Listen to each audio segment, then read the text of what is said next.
After the German defeat at the Battle of the Marne, both the Entente and the Central Powers dug themselves down into a large network of trenches which was known as the Western Front. Trench warfare was nothing new at the outbreak of the war. It had been used for centuries in war as a means to create natural cover for one's soldiers. But the level of depth the trenches were designed on during the war was nothing that had been seen before.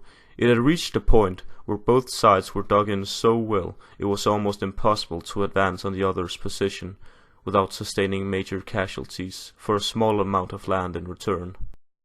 When October came, the German forces attempted to make their final breakthrough of the Allied powers' positions during the First Battle of Ypres. The battle didn't turn out to gain neither side any major territorial gains and was ultimately a stalemate.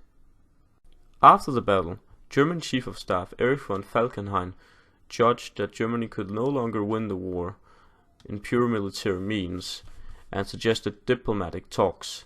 But the Chancellor of Germany, Theobald von Bethmann-Hollweg, together with Field Marshal Erich von Ludendorff, were still sure that victory could be achieved. The recruitment process for the empires were fueled with national pride and a sense of service to one's country, and this motivated millions of young people throughout Europe to join the army, even those who were younger than 18. The stalemate after the First Battle of Ypres lasted throughout most of the winter, but during Christmas Eve more than 100,000 British and German troops climbed out of their trenches and met together in no man's land. They shook hands, gave each other presents, and played football together. When Christmas was over, they all climbed back into their own trenches to continue the war as enemies. The Christmas truce was primarily between the English and the Germans, since Germany had invaded Belgium and France, and their armies didn't take too kindly to their country being invaded.